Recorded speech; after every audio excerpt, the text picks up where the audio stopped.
The lamp had burned all night. Cecily stood at the window of the room they had given her, the east chamber, the one with the faded green hangings and the view of the kitchen garden, and watched the first pale light come up over the ridge of hills. The lamp was still lit on the table beside the door. She had not thought to extinguish it. She had not thought about anything except the bolt, which she had thrown the moment the maid withdrew, and had not touched since. It was the morning after her wedding. She pressed her fingers against the cold glass and let herself feel, plainly and without sentiment, where she was. She was 22 years old. She was the Countess of Vexley, a title she did not know yet how to wear.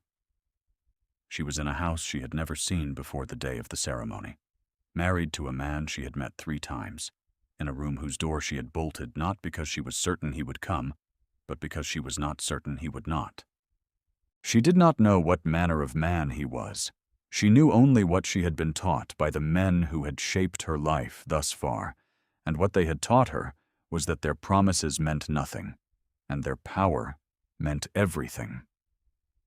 Her father had promised her they would be all right. He had made that promise in the drawing room of Ashmore House, with the fire going and the decanters arranged on the sideboard as though they were not 3 months from ruin, and she had believed him. She was still believing him when the solicitor arrived in February with the documents that named every creditor and every outstanding note and every parcel of land already signed away to settle them. She had sat very still while the figures were read aloud. She had not wept. She had made a different kind of calculation instead, the kind a woman makes when the world has just informed her that her comfort and her future belong entirely to men who have given her no reason to trust them. And the sum of that calculation was that she must be more careful than she had ever been. Edmund Colvray, Earl of Vexley, had appeared in April with a proposal that was not precisely a proposal. It was more accurate to call it a contract. He required a wife of legal standing before midsummer. He had a ward, a girl of 8 named Emmeline, whose continued guardianship was being contested by the girl's uncle, a man named Allworth, who had filed a petition in Chancery. The law had certain things to say about an unmarried earl, and none of them were favorable to his petition. He would settle the Ashmore debts in full. He would provide Cecily with an allowance, a household staff, and the use of the East Wing. He would not make demands on her person. This last point he had stated plainly, his eyes meeting hers across the table in her father's ruined study, and she had felt the cold specificity of it the way one feels the cold of a stone floor through thin shoes. She had not decided in that moment whether it was an act of consideration or merely efficiency. She had said yes. She did not think she had made a mistake. She thought she had made the only choice available, which was a different thing. Choices available only under constraint were not properly choices at all. They were accommodations to necessity dressed in the grammar of consent. She had accommodated necessity. She had come to Vexley Park in a borrowed traveling gown, with 2 trunks and a reticule, and the small oil lamp her mother had left her, the one with the glass chimney that caught the light like amber. And she had sat very upright in the carriage, while Dorsetshire rolled past the windows, and told herself, quietly and without drama, that she was equal to whatever came next. She had been less certain of that when the carriage turned through the gates, and Vexley Park appeared at the end of the avenue, gray and square and immense against a heavy sky, and she understood for the first time the full measure of the life she was entering. The house was older than she had imagined. Stone-built, with the particular solidity of structures raised in a century that did not trouble itself with ornament. 4 stories of gray limestone that had darkened at the edges to the color of old pewter, with tall sash windows and a portico whose columns showed the patient weathering of 100 winters. The ground stretched away on either side into kitchen gardens and a formal parterre, and then open parkland and, Beyond it, the ridge of hills she would come to know in the months ahead, as intimately as she knew the lines of her own hands. It was not beautiful in any easy sense. It was, she thought, as the carriage drew to a stop on the gravel, the kind of house that required something of you before it offered anything in return. The staff had been assembled in the entrance hall for the introductions, 12 of them standing in the cold interior with the particular correctness of people who are performing rather than feeling the ceremony. And Mrs. Peel had moved through the line with Cecily on her arm, naming each person in the brisk manner of someone accustomed to organizing what she considered an unwieldy number of variables. Cecily had looked at each face and tried to find in it something she recognized, some signal that she was not entirely alone in a house that did not yet know her, and had found very little to hold on to. Edmund had not been in the entrance hall. A footman had said his lordship sent his apologies. He had been detained in the South Field on a matter of fencing, and would join her for dinner. Cecily had thanked the footman and followed Mrs. Peel up the staircase, and had thought, climbing past the portrait of Dorothea without yet knowing it was Dorothea, only that the house smelled of beeswax and old fires and something faintly green, like cut stone after rain, and that she had better learn it quickly. The footstep in the corridor had come at 10:30. She had been sitting in the chair beside the lamp, still dressed, a book open in her lap and the words unreadable when she heard it. A single footfall, deliberate and unhurried, stopping just outside her door. She had put the book down very carefully, as though a sudden movement might change the outcome. She had watched the door handle. It did not move. She had listened to the silence on the other side of it, and understood that he was listening to hers. Then the footstep had resumed, receding back down the corridor in the direction of the master suite, and she had sat alone in the lamplight while her heart found its way back to its ordinary rhythm, and asked herself what, exactly, she had been afraid of. She did not have an answer. Only the bolt, still drawn, and the lamp still burning, and the hills turning gold at last outside the glass. It had not been so easy, in the beginning, to read him. Edmund Colvray occupied his house the way a landmark occupies a landscape, with a stillness that was not passivity, but weight, a quality of presence that made every room feel both larger and more constrained when he entered it. He was 34 years old, and looked it. The angles of his face particular and weathered, rather than softened. Dark hair worn without ornamentation, eyes that were a gray so deep they read as almost colorless at distance. He moved deliberately. He spoke rarely and without decoration. When he issued an instruction, the household moved on it without requiring repetition, and Cecily watched this during those first days and tried to decide whether it was the confidence of a man who had earned respect or the authority of one who simply expected it. The portrait of his first wife hung at the top of the east staircase.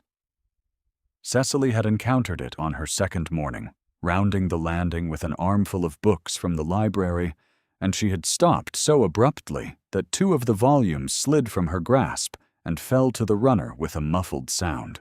The woman in the portrait was beautiful in a very specific and finished way, dark-eyed, pale, wearing silk the color of winter ice, and she looked out of the canvas with an expression that was neither happy nor unhappy, but simply serene in the manner of someone who has stopped expecting much. Her name had been Dorothea. She had died in childbed 2 years before. She had been 29 years old. Cecily had picked up her books and gone on down the corridor without looking at the portrait again.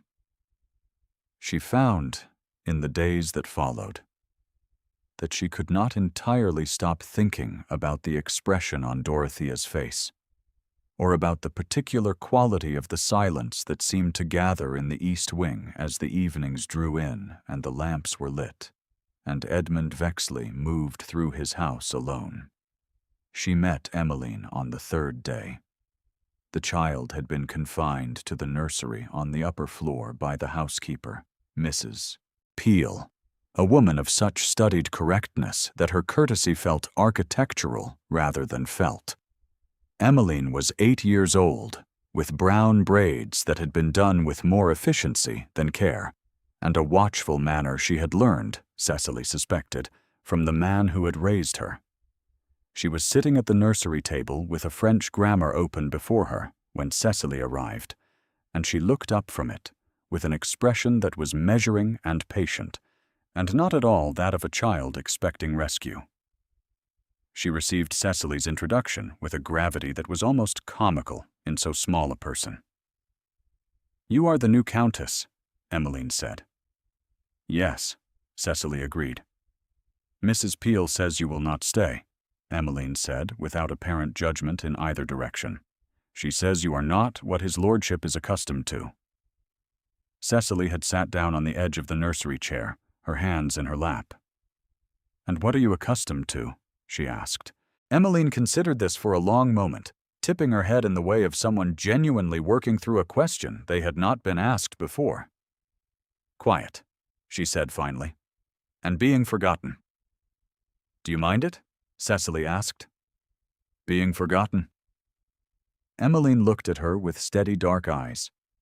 "One adjusts," she said, with the careful precision of a phrase borrowed from an adult, and Cecily recognized it as the phrase she herself had used at the dinner with Sylvia Allworth, and felt something shift in her chest at the thought of a child who had needed to learn to say it. She came back the next afternoon with a book from the library downstairs, a volume of natural history with engravings that she had found in the South Reading Room and thought Emmeline might tolerate. Emmeline had received it with the composure of someone who has been offered things before and learned not to require them. And then she had turned to the engraving of the Greenland whale and looked at it for a long time without speaking. And then she had said, very quietly, "This is a very large animal." And Cecily had said, "Yes." And they had spent the better part of the afternoon with the book open between them and the fire going low in the nursery grate, and had not needed to speak much at all. Cecily had not forgotten her after that. She did not think she was capable of it. The stables were north of the house, past a yew hedge and a gravel forecourt, and Cecily had taken to walking there in the mornings when the weather permitted, because the horses were uncomplicated in their requirements, and the grooms left her alone. She had been standing in the alley between the box stalls, giving a carrot to a large bay mare who received it with total indifference, when the sound behind her told her a horse had shifted unexpectedly in its stall, and then there were hooves on the stone, and she had not time to do more than turn before a hand closed on her arm and pulled her sideways with a force that was not rough, but was not gentle either. Edmund stood between her and the stall door, his hand still at her elbow, looking at the horse. The horse looked back. The moment settled into an ordinary Tuesday morning in the stables. "You should not stand where a frightened horse can reach you," he said. "I was not aware she was frightened," Cecily said. Her heart was in her throat. She could feel the pressure of his fingers through the wool of her sleeve. "She is always frightened," he said. "She does not show it." He released her arm. He looked at her for the first time since he had pulled her clear, his face composed and unreadable, and Cecily looked back and tried to find in that composure some evidence of feeling, and could not. "Do not come here alone," he said. It was not a request. She said, "Yes, my lord," and meant to leave it at that. What she had not expected was that he would stay, standing in the stable alley with his hands at his sides, watching the bay mare with something that was not quite abstraction, but close to it, as though he had forgotten for a moment that she was still there. She had a sudden and unguarded impression of a man who carried a great weight in a place he did not speak of, and she filed this impression away alongside the portrait at the top of the stairs and the way the east wing felt after dark, and said nothing more. Lady Sylvia Allworth had arrived the following week. She came with her husband and 2 servants, and the confident carriage of a woman who believed herself entirely in the right. She was handsome and precise, perhaps 30. With the dark coloring her sister Dorothea had possessed, and an expression that had clearly not softened since she had formed her opinion of this marriage. She greeted Cecily in the entrance hall with a correctness so studied it was indistinguishable from contempt, and Cecily, whose education had included rather more practice in the mechanics of social cruelty than she would have liked, recognized the distance being established and accepted it without performance. She heard what Sylvia said to her husband that evening, not because she had intended to listen, but because the corridor near the drawing-room had very fine acoustics, and Lady Allworth had not yet mapped them. "The counterfeit countess," Sylvia said, her voice carrying the dry precision of a woman stating something obvious. "He has married a debtor's daughter, and called it a countess. Dorothea would not have believed it." Harford Allworth said something Cecily could not catch. "He required a wife," Sylvia said. "He has manufactured one. That is not the same thing at all." Cecily stood very still in the corridor for a moment. Then she went upstairs to the east chamber and bolted the door and lit the lamp, which had become, in the 2 weeks since her arrival, the particular ritual by which she marked the end of each day, the small ceremony of her own keeping. She did not tell Edmund what she had heard. She was not certain it would surprise him. The 3rd week of November brought a cold that came down from the north and settled into the house's stone bones, and with it came Emmeline's fever. Mrs. Peel declared it a trifling indisposition, and recommended the child remain in the nursery with the window closed, and Cecily had gone up to see for herself, and found Emmeline pale and miserable and fretful in the way of a child who has been left too much alone with a discomfort she does not know how to name. She had sent the nursemaid for clean water and a fresh candle, and dismissed her for the night, and remained herself in the chair beside the bed, with her hand on Emmeline's forehead at intervals, feeling for the particular dry heat that meant the fever was climbing rather than breaking. The child had been restless at first, turning on her pillow with the small, unhappy sounds of someone who cannot settle, and Cecily had drawn the chair closer and spoken to her quietly, about nothing in particular at first, the geography of Dorsetshire as she was coming to know it, the name of the bay mare in the stables, the title of the natural history book they had not quite finished. Emmeline had stilled gradually, the way a troubled surface stills when the wind drops, not all at once but by degrees.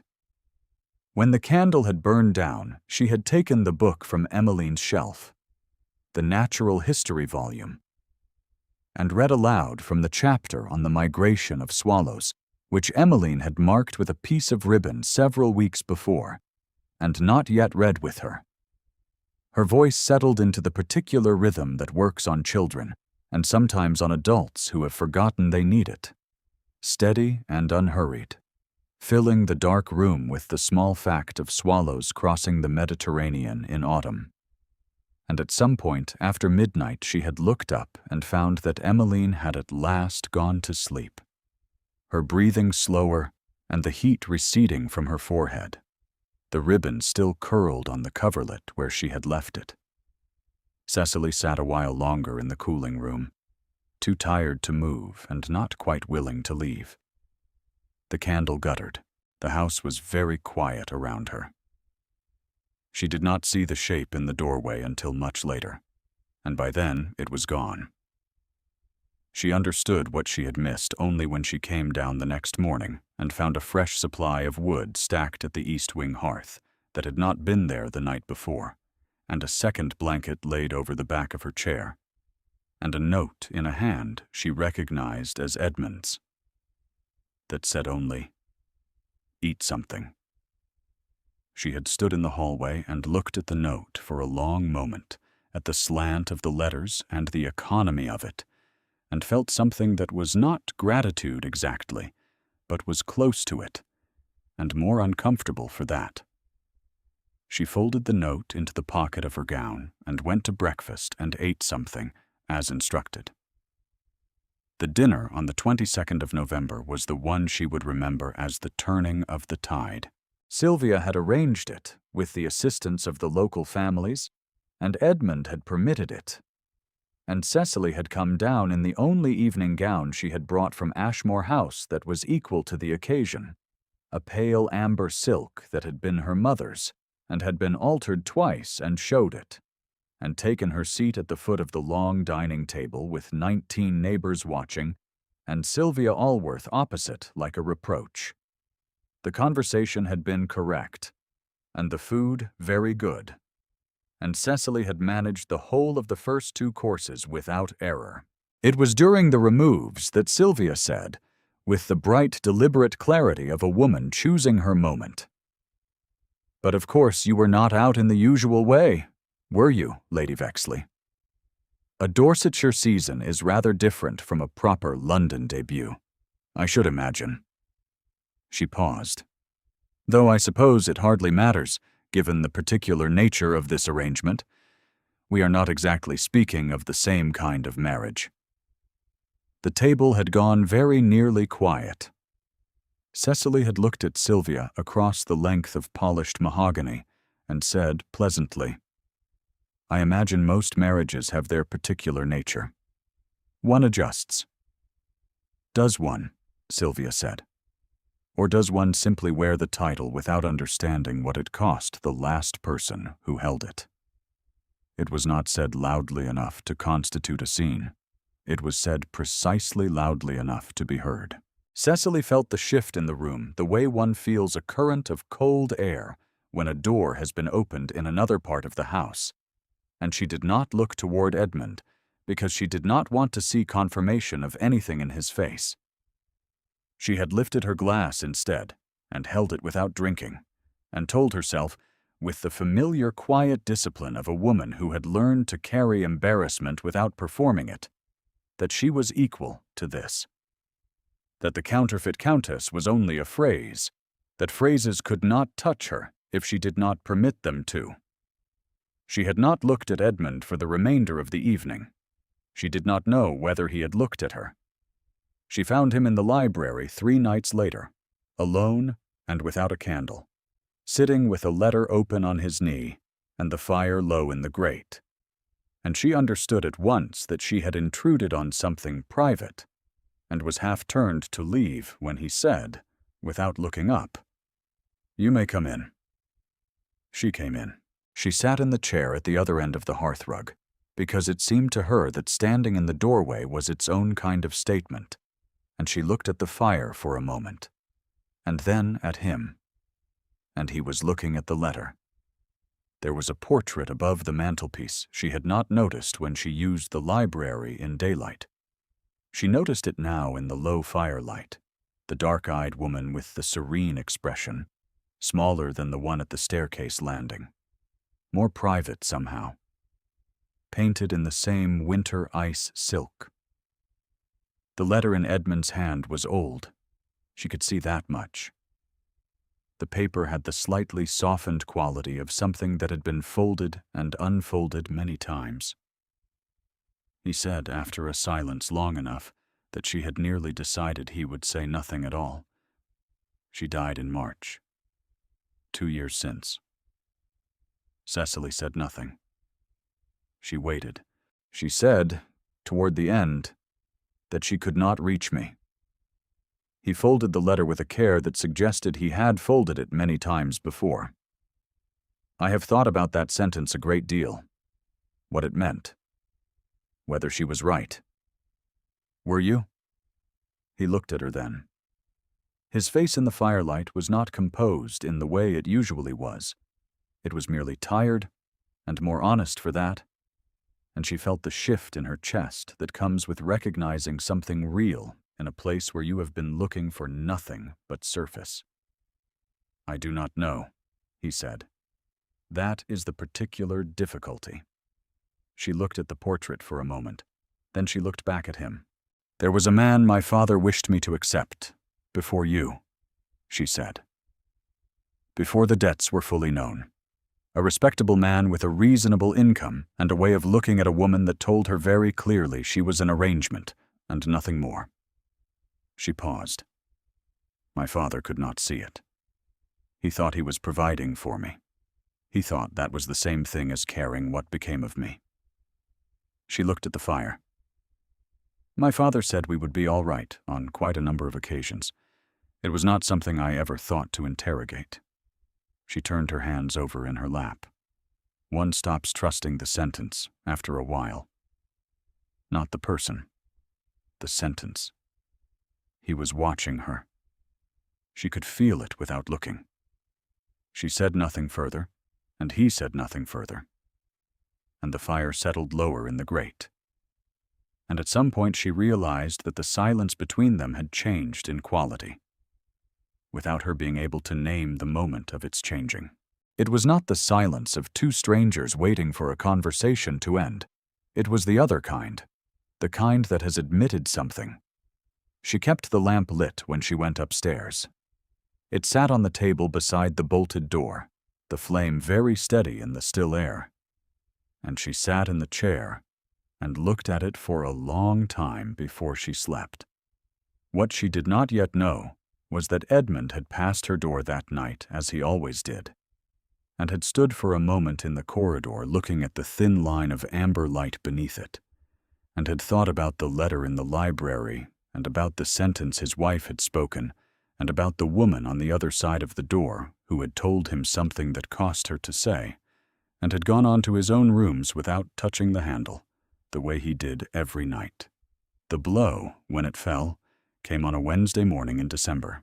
Emmeline brought it herself, arriving at Cecily's dressing room door with her braids half undone and her face very white, and her hands clasped in front of her in the way she stood when she was frightened and did not want anyone to know it. She said, "I heard Mrs. Peel." She was telling one of the footmen. She paused. "She called you the counterfeit countess. She said you will be sent away when Mr. Allworth has what he came for." Cecily put down her brush. "When did you hear this?" "This morning," Emmeline said. "Early. I was on the back stairs." Cecily looked at the child's face, the wide eyes and the suppressed terror of it, and understood that what Emmeline feared was not Cecily's departure, but her own. That she had been here before, or somewhere enough like it, and that she knew what happened to children when the adults around them finished their negotiations. She said, "Come here," and held out her hand, and Emmeline came and sat beside her on the window seat, with a composure that was heartbreaking in its effort. And Cecily said, "I am not going anywhere," in a voice she meant to be calm, and which came out rather steadier than she felt. She did not entirely believe it herself. She believed it enough, or enough to act on it.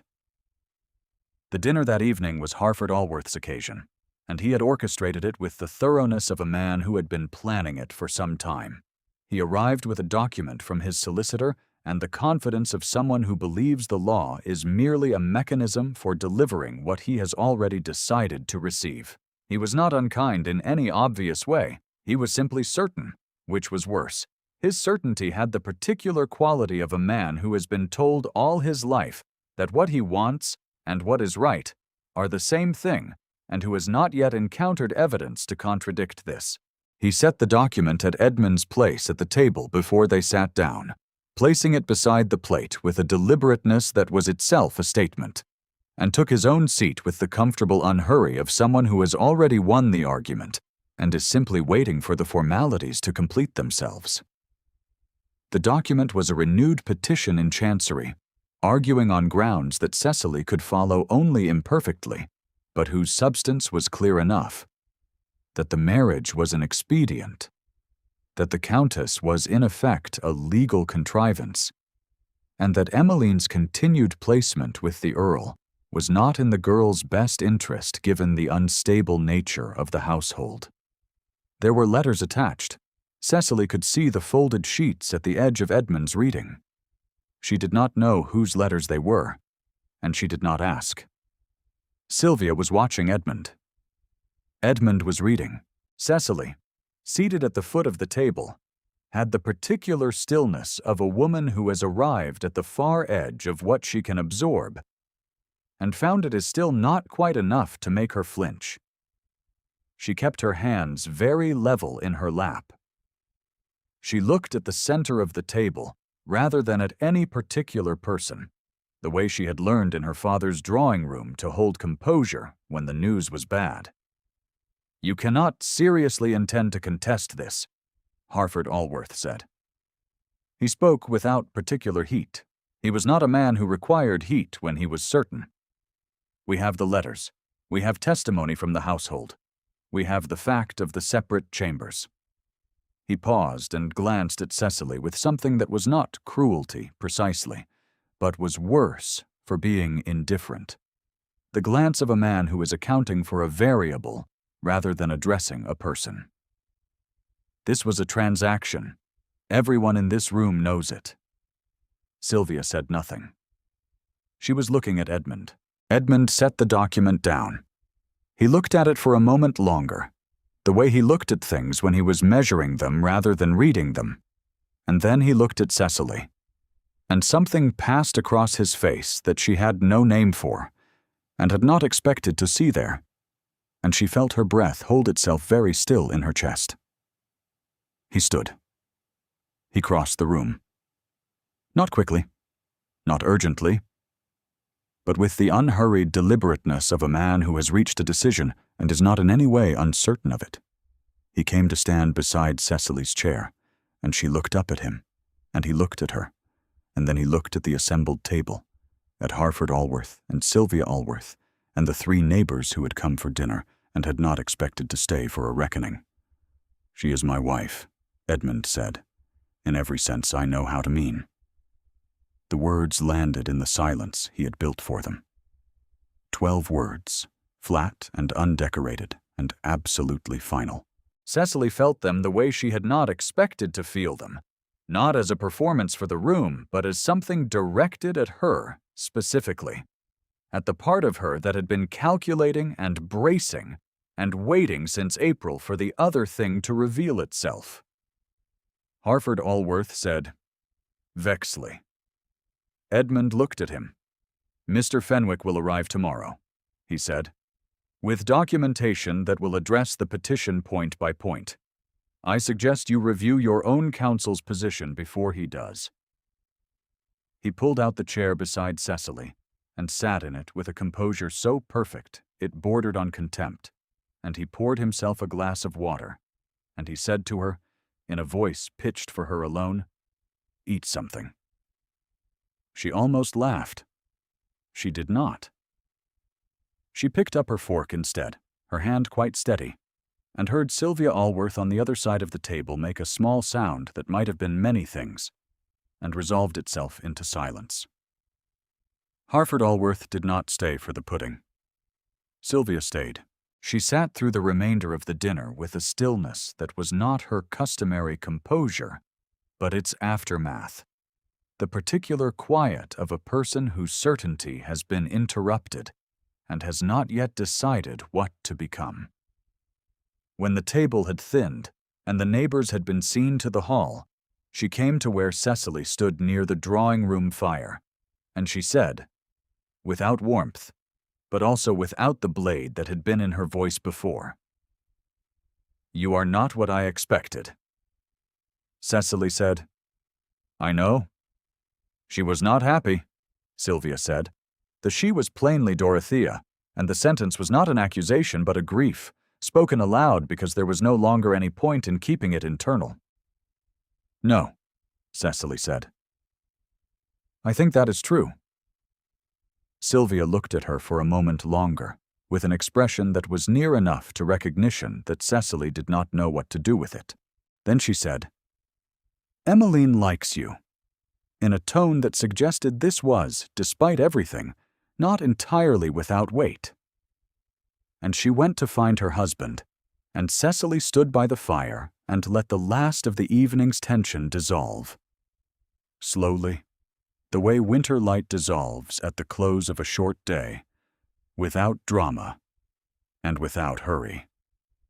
Mr. Fenwick arrived the following morning with 2 leather cases and the brisk authority of a man who has spent 30 years ensuring that the machinery of the law serves rather than directs the people who employ it. By midday, the petition had been addressed, and by afternoon the documentation was in order.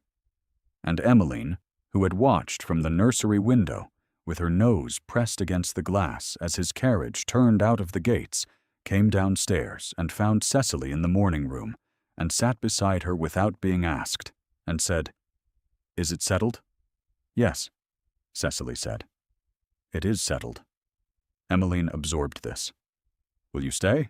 she asked. "Yes," Cecily said. "I will stay." Emmeline nodded, once, with a gravity appropriate to the importance of the matter, and then leaned her head against Cecily's arm with a suddenness that was entirely unlike her usual composure, and entirely like a child who has held herself very carefully for a very long time, and has at last decided she does not have to. Cecily put her arm around her. She looked out at the morning room window at the park, where the last leaves had gone from the beeches, and the grass was winter silver under a pale sky, and she thought about the bolt and the lamp and the corridor and the footstep that had never tried the door, and she understood, quietly and without ceremony, that she had been building a portrait of a man from the wrong evidence. That evening she went upstairs before the household retired and stood in the east chamber with the lamp in her hand, the glass chimney warm to the touch, and she looked at it for a moment, and then she put it on the window-sill, in the full light of the last of the afternoon sun, and she did not light it. She left the door unbolted. She did not know that he would come. She did not permit herself to make the calculation, because calculations made under hope had burned her before. She sat in the chair and heard the house settle around her, and heard the clock in the corridor strike 9, and then the footstep, unhurried as always, as deliberate as always, and the pause outside her door. The handle turned. Edmund Vexley stood in the doorway with his hand on the frame, and he looked at the room and at her in it, and then at the lamp on the windowsill, unlit, in the last gray light coming through the glass. He said nothing. She said nothing. The silence between them was the same silence that had been building in the library by the low fire, the same that had gathered around 2 long sentences spoken carefully to a man who had not known, perhaps, until they were spoken, that he needed to hear them. He crossed the room. He sat in the chair across from hers. He put his hand, palm up, on the arm of it, and left it there, and waited. She looked at his hand for a moment. The specific weight of the choice, the cost of what came after. The question she had been answering in installments since the morning she had stood at the window watching the hills lighten. She put her hand in his. His fingers closed around hers, not tightly, with the careful deliberateness of a man who understands what he is asking to hold. The lamp sat unlit on the windowsill. Outside, the first snow of December was beginning to fall, slow and unhurried, settling on the gravel forecourt and the yew hedge and the stone shoulders of Vexley Park the way a hand settles on a shoulder in the particular dark that comes before warmth. She was the Countess of Vexley. She had been, she supposed, all along. It had simply taken time to understand what the title actually contained. If this story found its way to you tonight, leave a word in the comments. I read everyone. Emmeline named the foal in February. She chose the name without consulting anyone, arriving at breakfast with the announcement already complete, her braids done badly in the way they always were when she had dressed herself, and she said, "I am calling her Cecily, because she is not afraid of anything," and looked up from her plate with the expression of someone who has said something simple and means it. And Edmund looked across the breakfast table at Cecily, over the rim of his cup, and said nothing, but the corner of his mouth moved in a way that Cecily had come to recognize as the closest he came to a smile at 8 o'clock in the morning. The lamp sat on the windowsill through the rest of winter, unlit in the days, lit for reading in the evenings, moved at last in April to the sitting-room shelf where Emmeline sometimes did her lessons. The bolt was never thrown again. The door stood open to the corridor in the particular way of rooms that have stopped requiring their defenses, that have decided, after long consideration, that what is on the other side is not a threat, but a home. In the East Chamber, on a morning very early in the new year, Edmund stood at the window Cecily had stood at on the morning after their wedding, and looked out at the hills, and at the light coming up pale and clean over the ridge. He stood there for a long time, the way he stood when he was not measuring something, but simply being inside it. Then he turned from the window and went back to her. And the hills went on brightening in the glass behind him, and the cold outside was only weather, and the warmth inside was all the other thing. Thank you for staying to the end.